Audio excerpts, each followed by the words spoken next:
There are danger signs in the Sahara Desert. The Pentagon believes this desolate place may be the next Afghanistan, a safe haven for terrorists plotting attacks against the West. I guess we're going to follow that white arrow, right, Bill? Past roads, past any other sign of civilization, we came upon a small military camp where the American and Algerian flags fly side by side. It was about a mile from here that we met Captain Mike.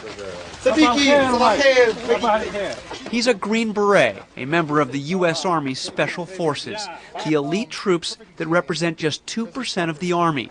Their ability to go covert is critical to their work, so we are not allowed to use Mike's last name or show him and his men unless their eyes are covered. Same as yours? Captain Mike is the leader of a group of 12 Green Berets, a so-called A-team, that will work and live out here in the Sahara for 2 months. Just a week before arriving here, Mike took his team on military exercises in the German Alps, doing commando drills on skis and living in a snow cave. Here in the Sahara, he's working with a team of Algerian special forces. Mike and his team are the first U.S. soldiers to conduct military exercises in Algeria since the end of World War II. Now they're in the point of showing us their techniques, and then we're going to go ahead and show ours then. Small special forces teams like this one are spread out across North Africa to confront what the Pentagon believes is an emerging threat. The mission, to train local militaries to deal with it. Push that, and then you're ready. Algeria's Desert Commandos are already among North Africa's most well-trained troops, and they have real experience. For the last decade, they've been fighting an insurgency here in Algeria. Out here, they show off some acrobatic desert drills and want to see if the Americans can do the same. He's going to walk with him and do it? Exactly. Okay, so he needs a Kalashnikov then. Doing a flip with a fully loaded AK-47 isn't exactly typical work for the Americans. But he manages. The U.S. is also sharing some American technology, showing the Algerians the Raven, the smallest unmanned aerial vehicle used by the U.S. military. All right, it looks a little bit just like a model airplane. Pretty much. But you've got a couple cameras here, right? Yeah, we've got, right now we've got the day camera set up where we've got a front and a side view. It's Launched like a paper airplane, the Raven is flown by remote control and can provide real-time intelligence to a team working out in the middle of the desert. Critics of this program say that it's a waste of money and a waste of the time of America's special forces. They say there simply is no terrorist threat out here in the middle of the Sahara Desert.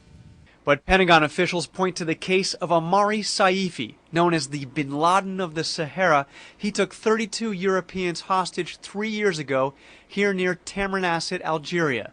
Saifi collected a reported ransom of $6 million and managed to elude authorities for nearly a year, traveling 2,000 miles across several national borders before finally getting captured in Chad. He was certainly a key figure, but his arrest is not enough to totally neutralize that element of the network down here. Emily Hunt is a terrorism analyst who came out to the Sahara to get a look at the Pentagon's counterterrorism program. Last year, they issued a series of communiques, one of which was supporting Zarqawi's jihad against the West. Another was applauding his kidnap and ultimate murder of 2 Algerian diplomats in Iraq. In fact, Algerians and other North Africans have also been found in the ranks of foreign fighters in Iraq and Afghanistan. But for Captain Mike, this is about more than fighting an immediate terrorist threat.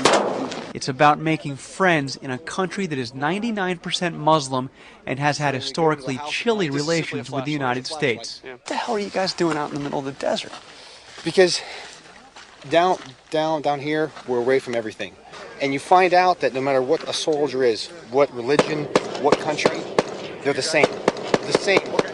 He says his men can learn from the Algerians and in the process show some superpower humility. We can't be so big as like Americans say, oh, we're the best and da-da-da-da.